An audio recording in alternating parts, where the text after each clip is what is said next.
Greetings and welcome. I am so happy that you can make it today.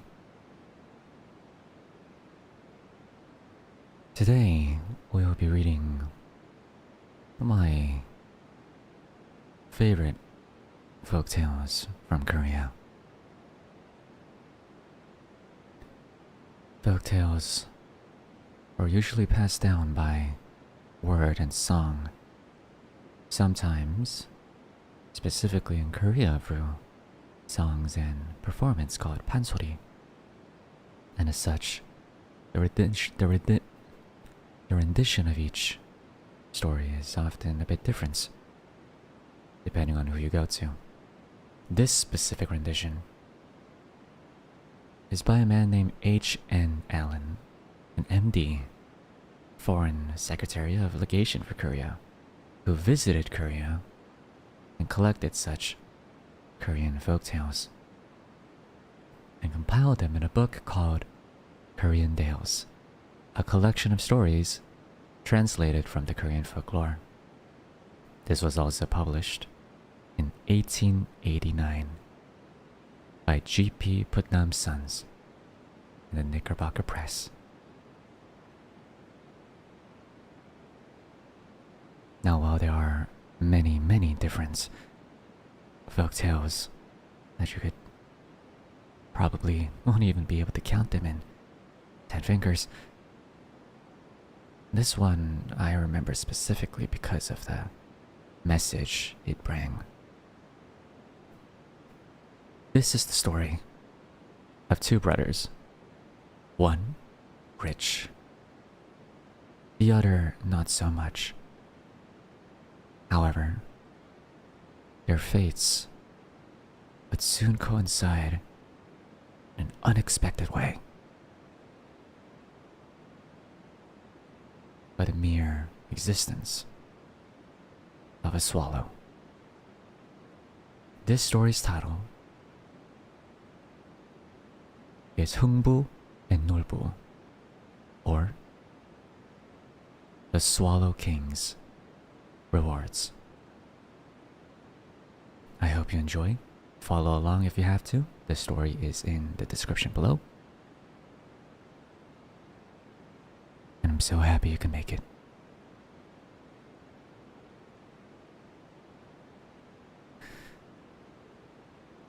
In the province of Jeollado in southern Korea lived two brothers.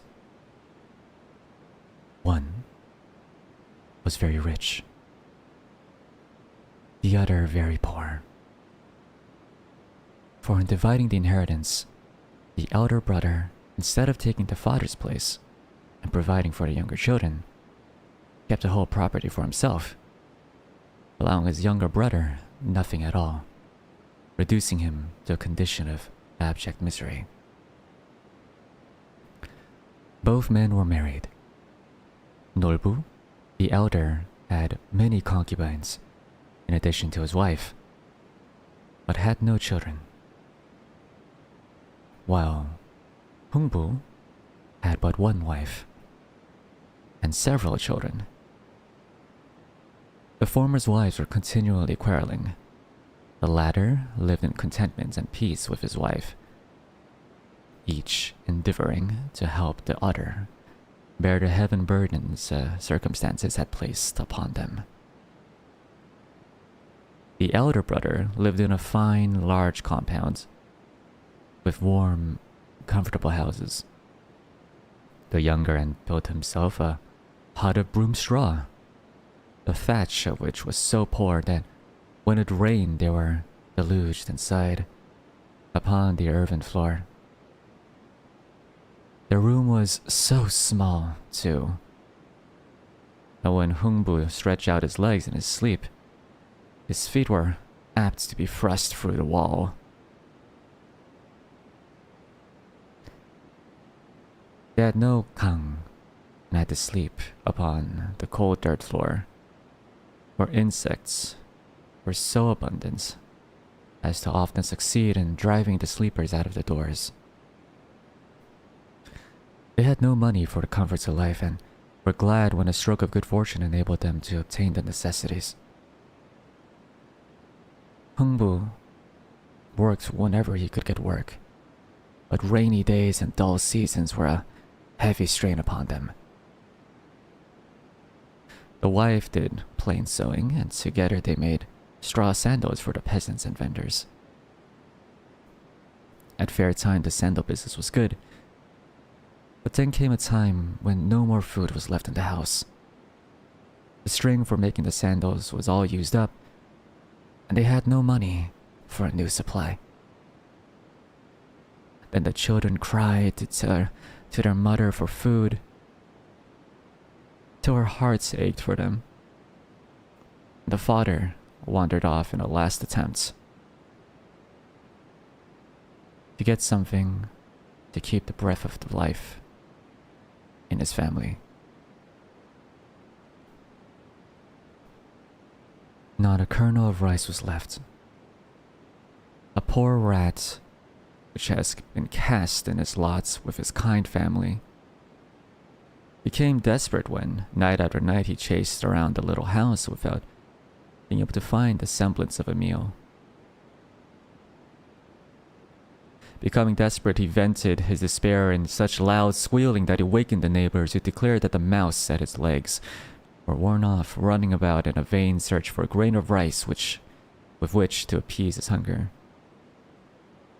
The famine became so serious in the little home that at last the mother commanded her son to go to his uncle and tell him plainly how distressed they were, and ask him to loan them enough rice to subsist until they could get work, when they would surely return their loan. The boy did not want to go. His uncle would never recognize him on the streets, and he was afraid to go inside his house, lest he should whip him. But the mother commanded him to go, and he obeyed. Outside his uncle's house were many cows, well fed and valuable. In pens he saw great fat pigs in abundance, and fowls were everywhere in great number. Many dogs also were there, and they ran barking at him, tearing his clothes with their teeth and frightening him so much that he was tempted to run. But speaking kindly to them, they quieted down, and one dog came and licked his hand as if ashamed at the conduct of the others. A female servant ordered him away, but he told her he was her master's nephew and wanted to see him. Whereupon she smiled, but let him pass into an inner court, where he found his uncle sitting on the little veranda under the broad, overhanging eaves.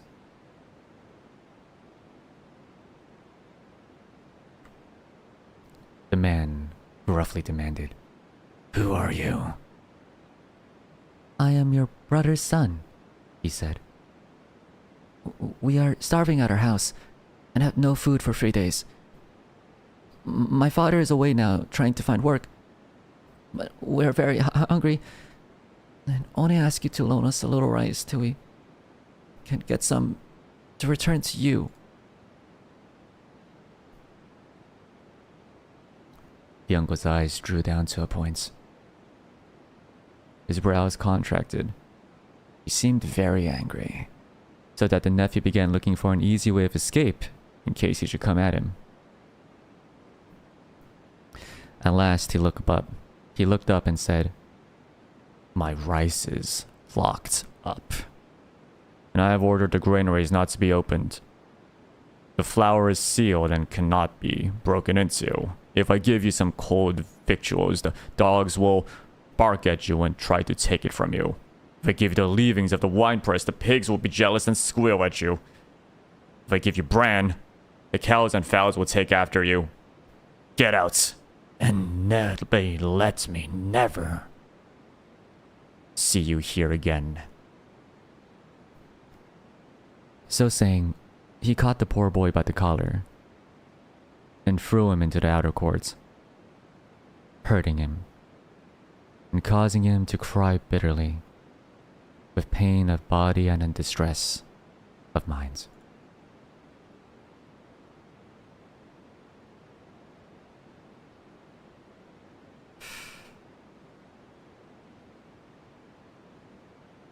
At home, the poor mother sat jogging her babe in her weak arms and appeasing the other children by saying that brother had gone to their uncle for food, and soon the pot would be boiling and they would all be satisfied. When hearing a footfall,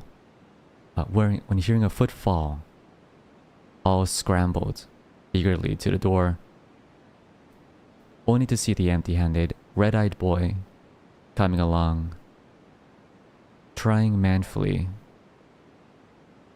to look cheerful.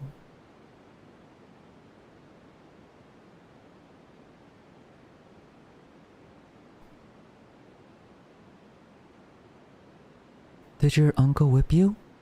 asked the mother, more eager for the safety of her son than to have her own crying want allayed. "No," stammered the brave boy. He had gone to the capital on business," said he, hoping to thus prevent further questioning on so troublesome a subject. "What shall I do?" queried the poor woman, amidst the crying and moaning of her children. There was nothing to do but starve, it seemed. However, she thought of her own straw shoes, which were scarcely used, and these she sent to the markets, where they bought 3 cash, or 3/15 of a cent. This pittance was invested equally in rice, beans, and vegetables, eating which they were relieved for the presents, and with full stomachs, the little ones fell to playing happily once more.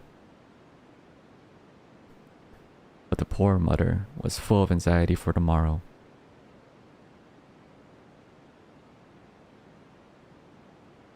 Their fortune had turned, however, with their new lease of life, for the father returned with a bale of faggots.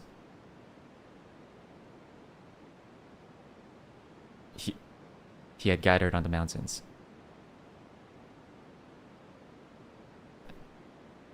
And with the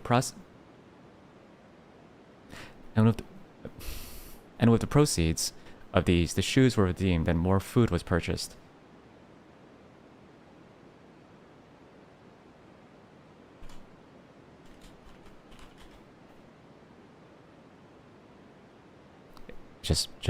In this context, and I was shocked myself, I apologize. In this context, it means a bundle of sticks or twigs bound together as fuel. Remember, this was 1890s, so it was a bit different. But I apologize for any offense that I apologize. I was shocked myself. I should have probably changed that word. I apologize. Now moving on. With a bale of bundles and sticks he had gathered on the mountains, and with the proceeds of these, the shoes were redeemed and more food was purchased. Bright and early then next morning, both parents went forth in search of work. The wife secured employments, winnowing rice. The husband overtook a boy bearing a pack, but his back was so blistered he could, with difficulty, carry his burden. HyungBo adjusted the saddle of the pack frame to his own back and carried it for the boy, who, at their arrival at his destination in the evening, gave his helper some cash, in addition to his lodging and meals. During the night, however, a gentleman wished to send a letter by rapid dispatch to a distant place, and HyungBo was paid well for carrying it. Returning from his profitable errands, he heard of a very rich man who had been seized by the corrupt local magistrate on a false accusation and was to be beaten publicly unless he consented to pay a heavy sum as hush money. Hearing of this, Hyung went to see the rich prisoner and arranged with him that he would act as his substitute for 3,000 cash, which was the equivalent of $2. The man was very glad to get off so easily, and Hungu took the beating. He limped to his house, where his poor wife greeted him with tears and lamentations, for he was sore, a sorry sight indeed. He was cheerful, however, for he explained to them that this had been a rich day's work. He had simply submitted to a little whipping and was to get 3,000 cash for it.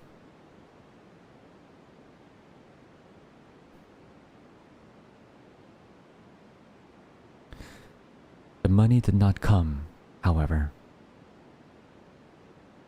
for the fraud was detected.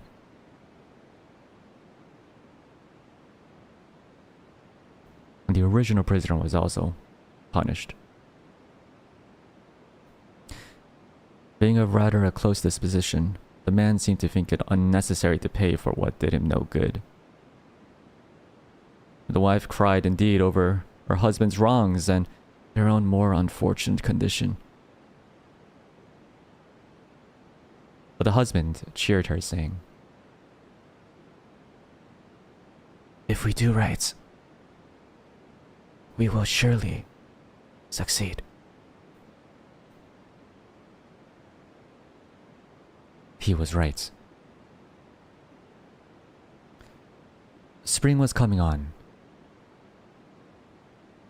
and he soon got work at plowing and sowing the seeds. They gave their little house the usual spring cleaning and decorated the door with appropriate legends, calling upon the fates to bless with prosperity the little home. With the spring came the birds from the south country. They seemed to have a preference for the home of this poor family, as indeed the rats and insects. The birds built their nests under the eaves. They were swallows, and as they made their little mud air castles, HyungBo said to his wife, "I am afraid to have these birds build their nests here. Our house is so weak. It may fall down. And then what will the poor birds do?" But the little visitor seemed not alarmed and remained with the kind people, apparently feeling safe under the friendly roof. By and by, the little nests were full of commotion and bluster. The eggs had opened, and circles of wide open mouths could be seen in every nest. HyungBo and his children were greatly interested in this new addition to their family circle, and often gave them bits of their own scanty allowance of food, so that the birds became quite tame and hopped in and out of the hut at will.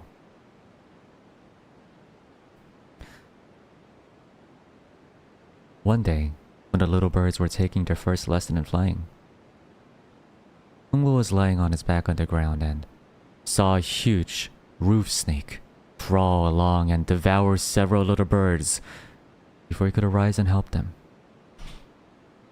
One bird struggled from the reptile and fell, but catching both legs in the fine meshes of a reed blind, they were broken, and the little fellow hung helplessly within the snake's reach.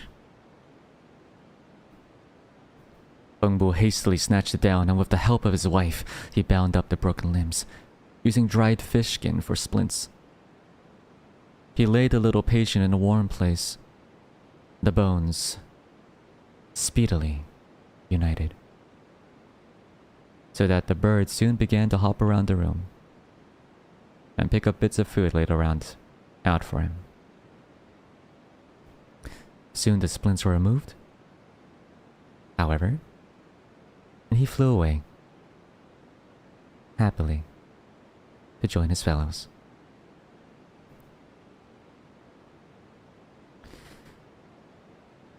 The autumn came, and one evening, it was the 9th day of the 9th moon. As the little family were sitting about the door, they noticed the bird with the crooked legs sitting on the clothesline and singing to them.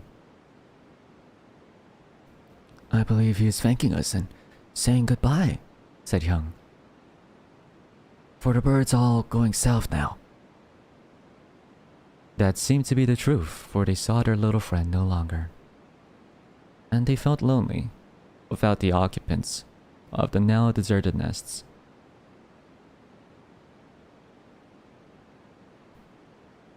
The birds, however, were paying homage to the king of the birds in the birdlands beyond the frosts. And as the king saw the little crooked-legged bird come along, he demanded an explanation of the strange sight. Thereupon the little fellow related his narrow escape from a snake that had already devoured many of his brothers and cousins, the accident in the blind and his rescue, and subsequent treatment by a very poor but very kind man. His bird majesty was very much entertained and pleased. He thereupon gave the little cripple a seed engraved with fine characters in gold, denoting that the seed belonged to the gourd family. This seed the bird was to give to his benefactor in the spring. The winter wore away, and the spring found the little family almost as destitute as when first we described them. One day they heard a familiar bird song, and running out they saw their little crooked-legged friend with something in its mouth that looked like a seed. Dropping its burden to the ground, the little bird sang to them of the king's gratitude and of the present he had sent, and then flew away. HyungBo picked up the seed with curiosity, and on one side he saw the name of its kind. On the other, in fine gold characters, was a message saying, "Bury me in soft earth, and give me plenty of water." They did so, and in 4 days the little shoots appeared in the fine earth. They watched its remarkable growth with eager interest as the stem shot up and climbed all over the house, covering it up as a bower and threatening to break down the frail structure with the added weights. It blossomed, and soon 4 small gourds began to form. They grew to an enormous size, and HyungBo could scarcely keep from cutting them. His wife prevailed on him to wait till the frost had made them ripe, as then they could then eat them, eat the inside, and make water vessels of the shells, which they could then sell, and thus make a double profit. He waited, though with a poor grace, till the 9th moon, and the gourds were left alone, high upon the roof, with only a trace of the shriveled stems which had planted them there. HyungBo got a saw and sawed open the first huge gourd. He worked so long that when his task was finished, he feared he must be in a swoon. For out of the open gourd stepped 2 beautiful boys, with fine bottles of wine and a table of jade sets with dainty cups. HyungBo staggered back and sought assurance of his wife, who was fully as dazed as was her husband. The surprise was somewhat relieved by one of the handsome youths stepping forth, placing the table before them and announcing that the Bird King had sent them with these presents to the benefactor of one of his subjects, the bird with broken legs. Ere they could answer, The other youth placed a silver bottle on the table saying, "This wine will restore life to the dead." Another, which he placed on the table, would, he said, restore sight to the blind. Then going to the gourd, he brought 2 gold bottles. One contained a tobacco, which, being smoked, would give speech to the dumb, while the other gold bottle contained wine, which would prevent the approach of age and ward off death.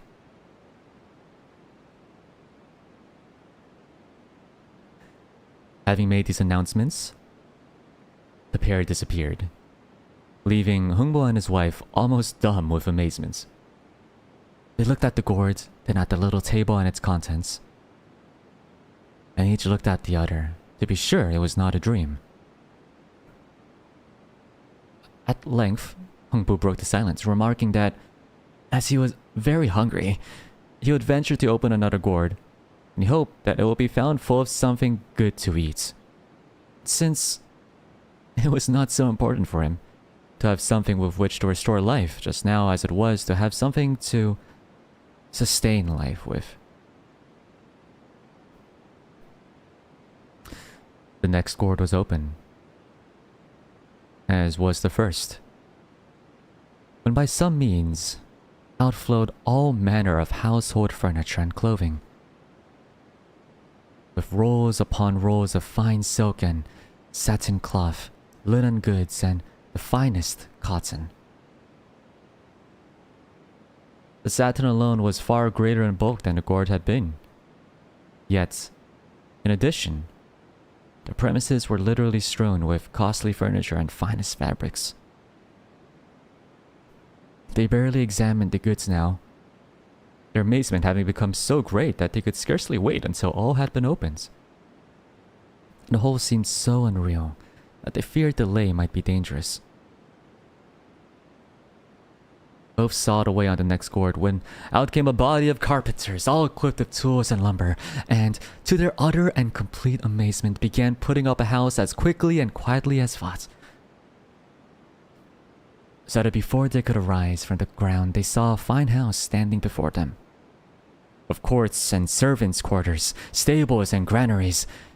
Simultaneously, a great train of bulls and ponies appeared, loaded down with rice and other products as tributes from the districts in which the place was located. Others came bringing money, tributes, servants, both male and female, and clothing.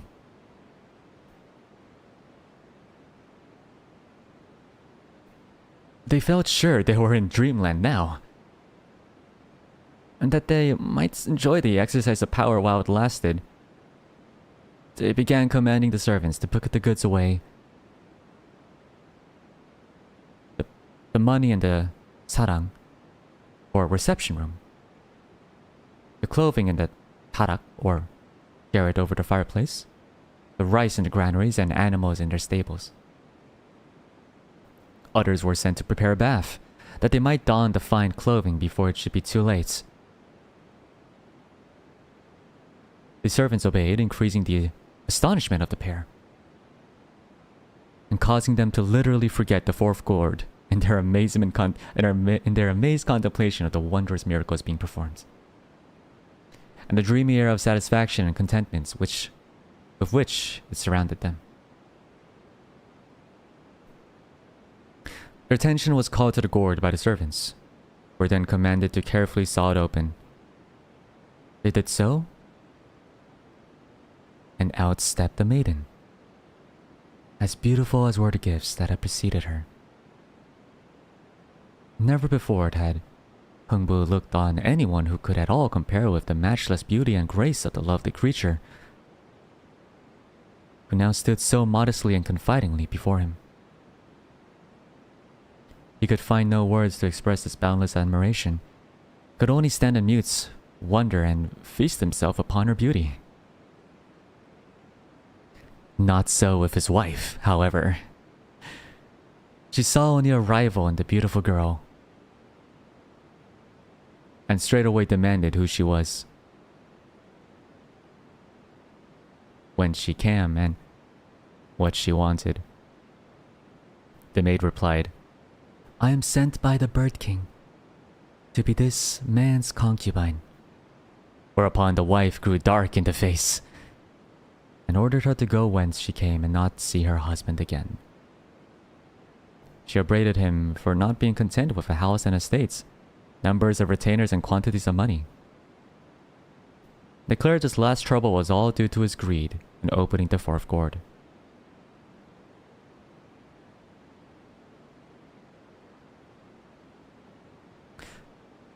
Her husband had by this time found his speech, however, and severely reprimanding her for conducting herself in such a manner upon the receipt of such heavenly gifts, while yesterday she had been little more than a beggar. He commanded her to go at once to the women's quarters, where she should reign supreme, and never make such a display of her ill temper again, under penalty of being consigned to a house by herself. The maiden he gladly welcomed, and conducted her to apartments set aside for her. And that was chapter 1. Remember, of course, that this was written, or like, published in the 1889, so this was a time when things were a bit different from now.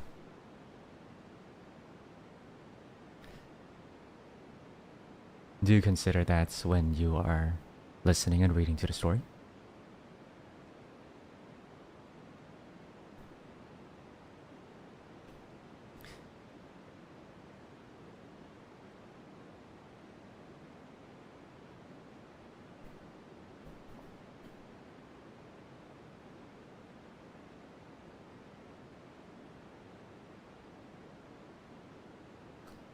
So you might be wondering in the last paragraph, yeah, the wife was such a nice person. What is he doing?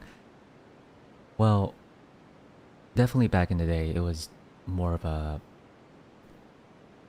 male dominance society, from my understanding.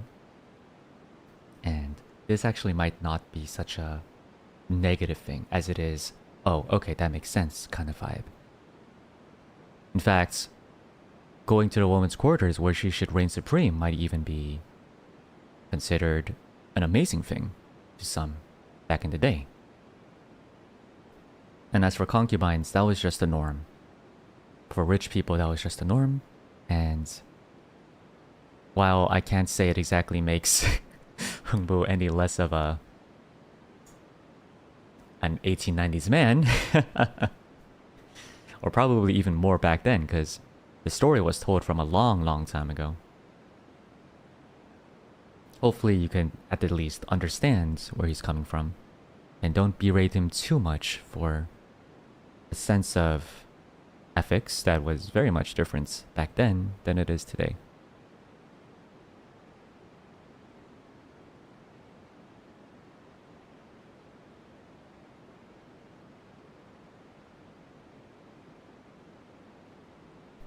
Exactly. She does have her own reign. So at the time, that was actually a pretty, I would imagine, was a pretty good deal for what it's worth.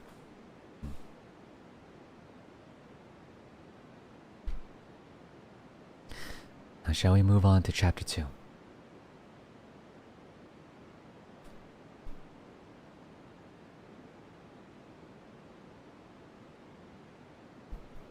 Hopefully everyone is comfortable right now. Chapter 2 is actually the last chapter, so let us enjoy to the very end.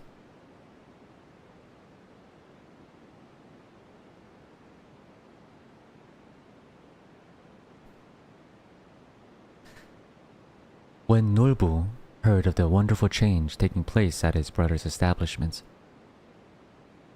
he went himself to look into the matter. He found the report not exaggerated, began to upbraid his brother with dishonest methods, which accusation the brother stoutly denied, and further demanded where and of whom he could steal a house, such rich garments, fine furniture, and have it removed in a day to the site of his former hovel. Nubu demanded an explanation, and HyungBo frankly told him how he had saved the bird from the snake and had bound up its broken limbs so that it recovered. Now the bird in return brought him a seed engraved with gold characters, instructing him how to plant and rear it, and how, having done so, the 4 gourds were born on the stalk, and from then, on ripening, had appeared these rich gifts. The ill-favored brother even then persisted in his charges, in a gruff, ugly manner accused HyungBo of being worse than a thief, and keeping all these fine goods instead of dutifully sharing them with his elder brother.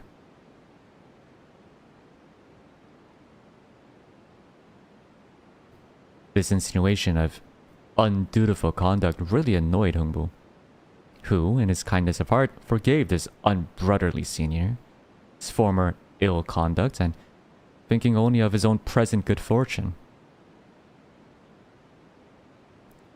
He kindly bestowed considerable gifts upon the undeserving brother, and doubtless would have done more but that the covetous man spied the fair maiden and at once insisted on having her. This was too much even for the patient HyungBo, refused with a determination remarkable for him. A quarrel ensued, during which the elder brother took his departure in a rage, fully determined to use the secret of his brother's success for all it was worth in securing rich gifts for himself. Going home, he struck at all the birds he could see and ordered his servants to do the same. After killing many, he succeeded in catching one and breaking its legs. He took fish skin and bound them up in splints, laying the little sufferer in warm place till it recovered and flew away, bandages and all. The results was as expected. The bird, being questioned by the Bird King concerning its crooked legs, related its story, dwelling, however, on the man's cruelty in killing so many birds and then breaking its own legs. The king understood thoroughly and gave the little cripple a seed to present to the wicked man on its return in the spring. Springtime came, and one day, as Nubu was sitting cross-legged in their little room opening on the veranda of his courts, he heard a familiar bird song.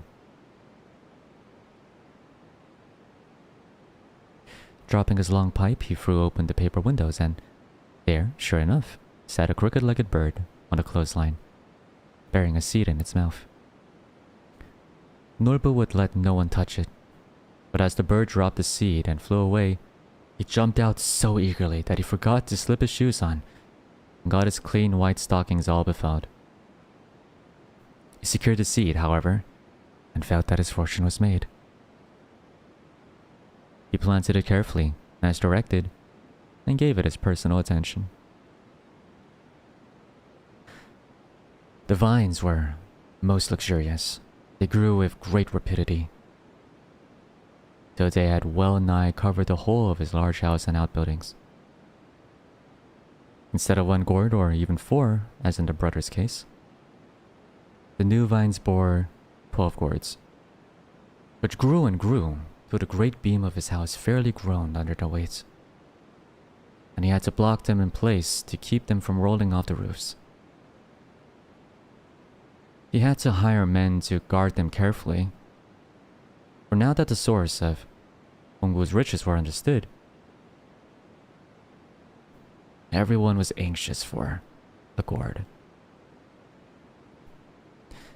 They did not know the secret, however, which Nubu concealed through selfishness, and Hungu through fear that everyone would take to killing and maiming birds, as his wicked brother had done.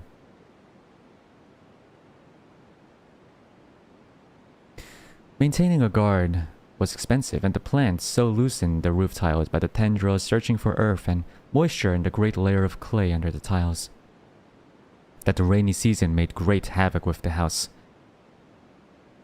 Large portions of plaster from the inside fell upon the paper ceilings, which in turn gave away, letting the dirty water drip into the rooms and make the house almost uninhabitable.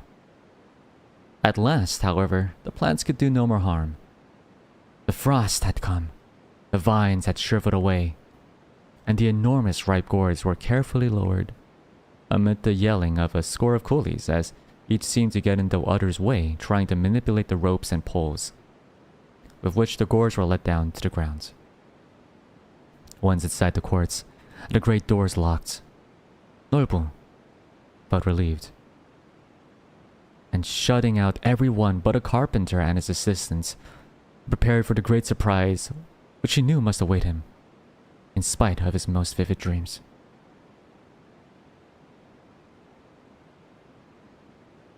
The carpenter insisted upon the enormous sum of 1,000 cash for opening each gourd, as he was too impatient to await the arrival of another, and is expected to be of princely wealth in a few moments. NahlBo agreed to the exorbitant price. Whereupon, carefully bracing a gourd, the men began sawing it through. It seemed a long time before the gourd fell in halves, and when it did, out came a party of rope dancers, such as perform at fairs and public places. NahlBo was unprepared for any such surprise as this and fancied it must be some great mistake. They sang and danced about as well as the crowded condition of the court would allow. The family looked on complacently, supposing that the band had been sent to celebrate their coming good fortune.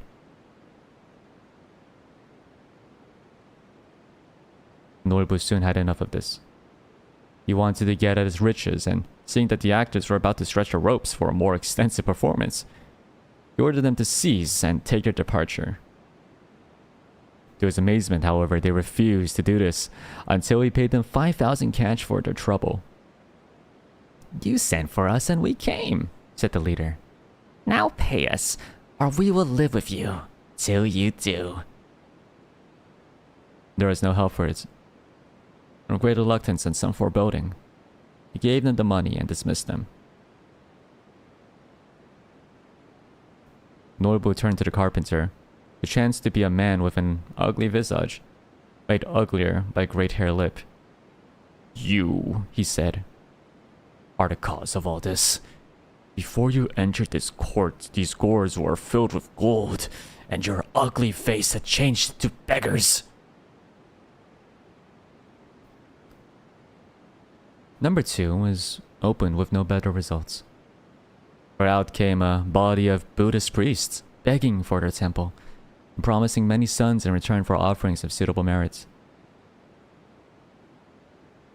Although disgusted beyond measure, NahlBo still had faith in the gourds, to get rid of the priests, lest they should see his riches.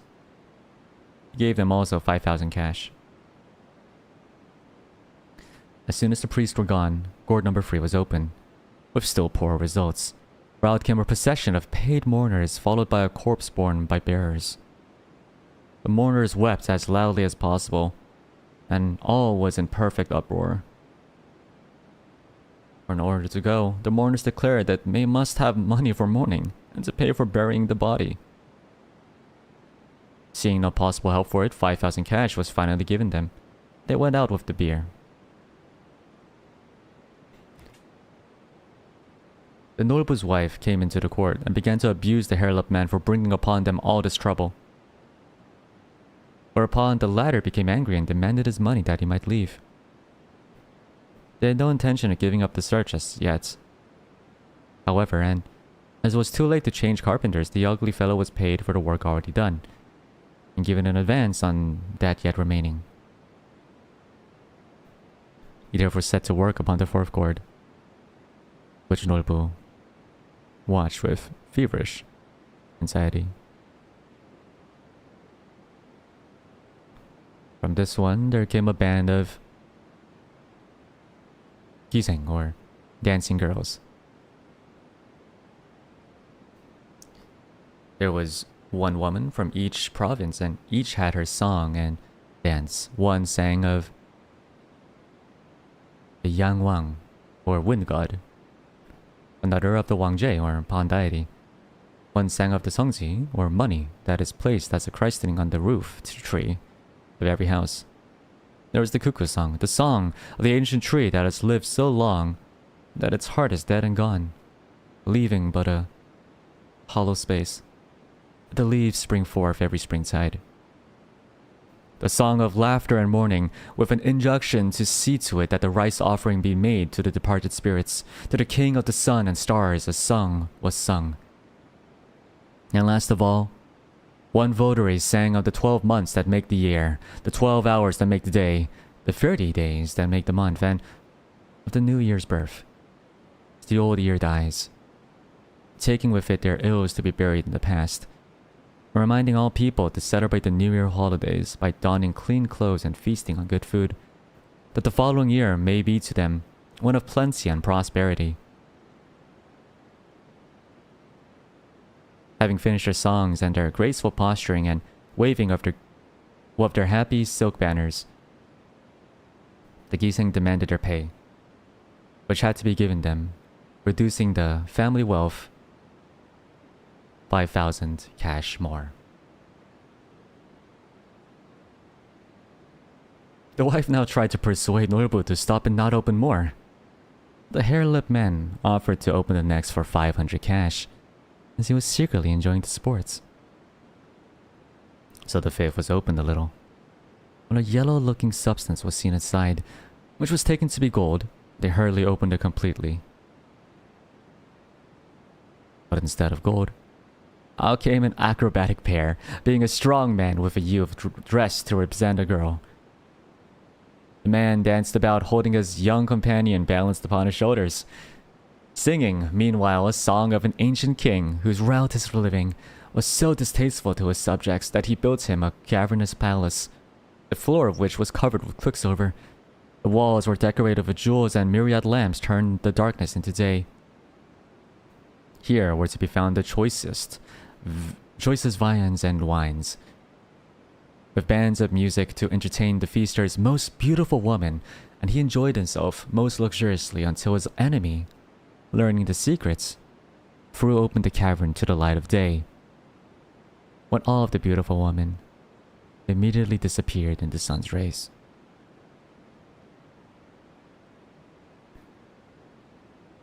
Before he could get these people to discontinue their performance, NahlBo had to give them also 5,000 cash. Yet, in spite of all his ill luck, he decided to open another.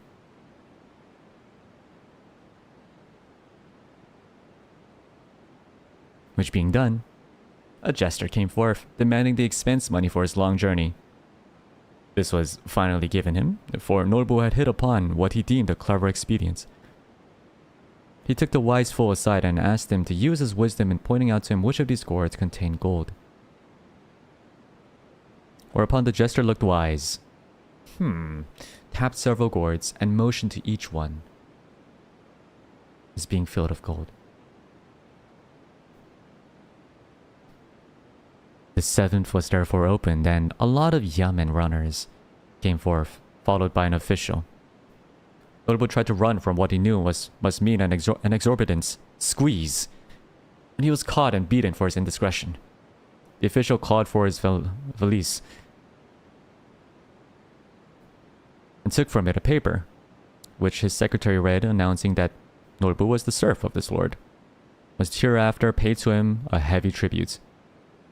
As this, they groaned in their hearts, and the wife declared that even now the money was all gone, even to the last cash, while the rabble which had collected had stolen nearly everything worth removing. Yet the officer's servants demanded pay for the services, and they had to be given a note secured on the property before they could leave. Matters were now so serious that they could not be made much worse, and it was decided to open each remaining gourd. And if there were any gold, they might have it.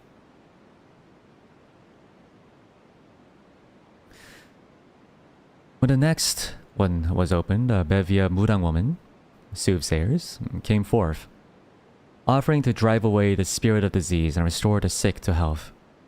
They arranged their banners for the usual dancing ceremony, brought forth their drums with which to exorcise the demons, and called for rice to offer to the spirits and clothes to burn for the spirits' apparel.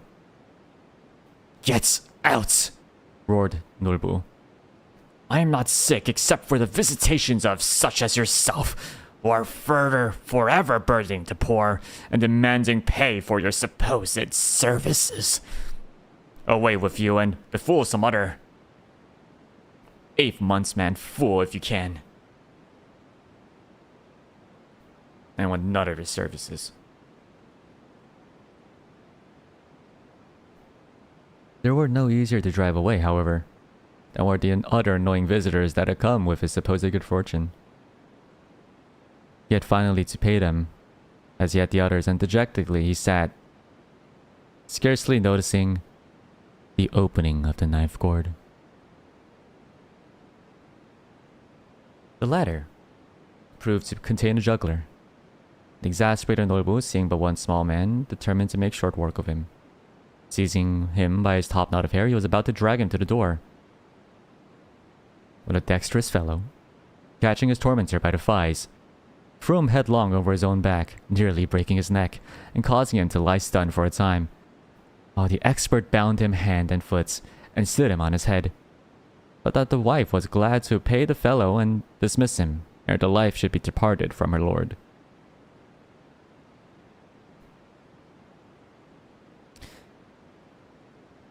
On opening the 10th, a party of blind men came out, picking their way with their long sticks, while their sightless orbs were raised towards the unseen heavens. They offered to tell the fortunes of the family, but while their services might have been demanded earlier, the case was now too desperate for any such help.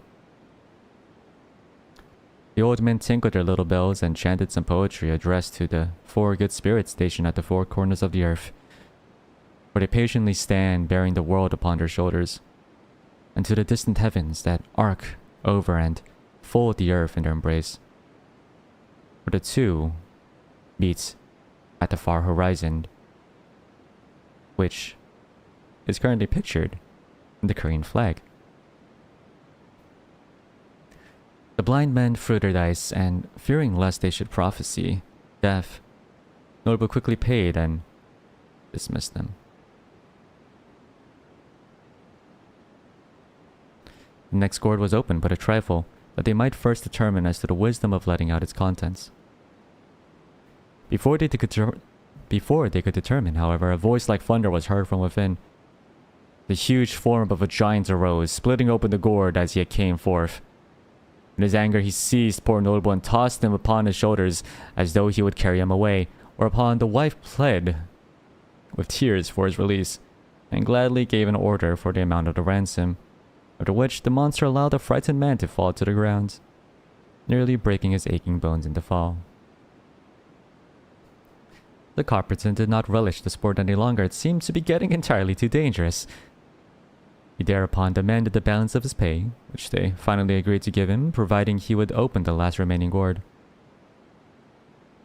For the desperate people hoped to find this at least in sufficient condition, that they might cook or make soup of it, since they had no food left at all, and no money, while the other gourds were so spoiled by the trampling of the foods of their unbidden guests as to be totally unfit for food. The man did as requested, but had only sought a very little when the gourd split open, as though it were rotten,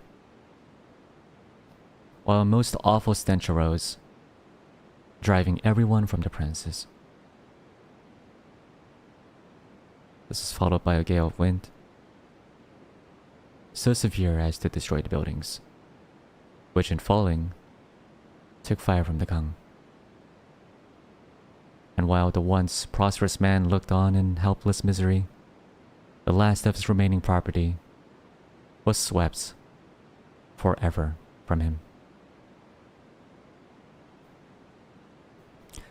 The seed that had brought prosperity to his honest, deserving brother had turned prosperity into ruin to the cruel, covetous NahlBo, who had now had to subsist upon the charity of his kind brother, whom he had formerly treated so cruelly.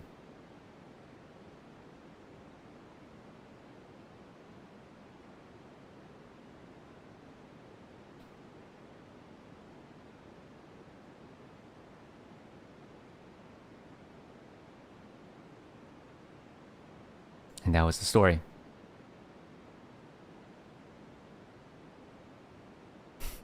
Did you guys find it entertaining? What did you guys think the message of the story was?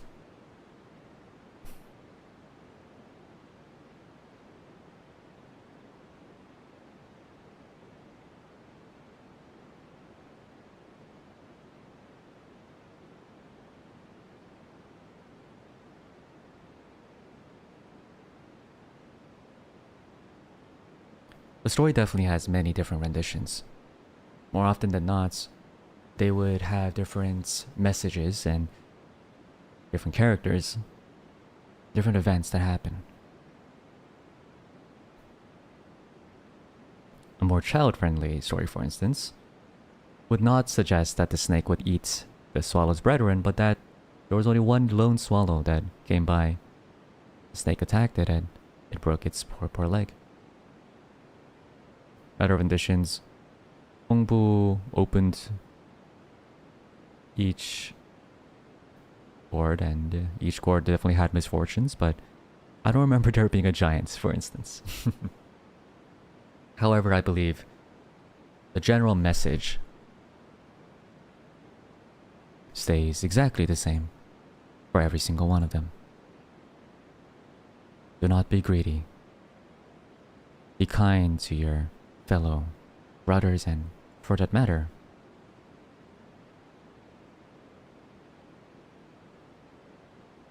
to your neighbors and all sorts.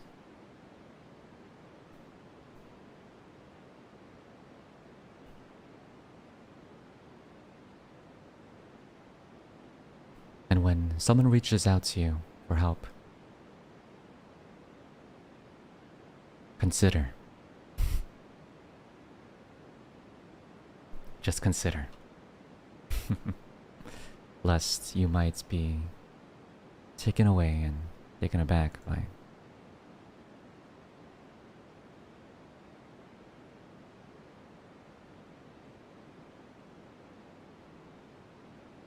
the misfortunes that fall upon you for your greed.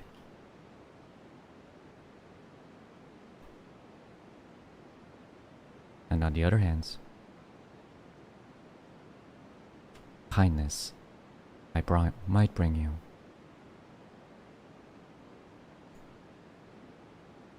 amazing amounts of fortune.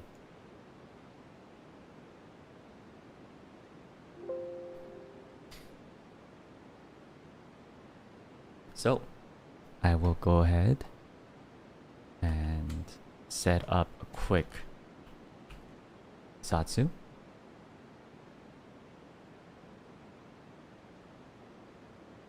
So that we could talk about it more, and we'll save this one as just a regular.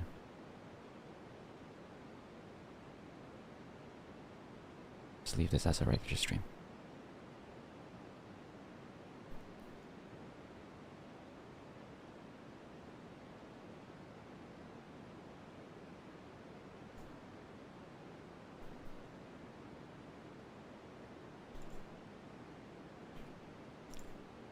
Hopefully you enjoyed. This was, frankly speaking, a very cool experience for me as well. And hopefully, just hopefully, you'll be there for me when I do another one.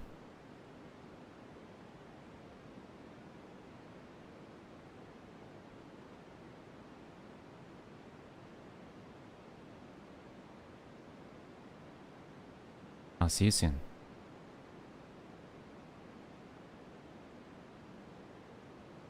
mine.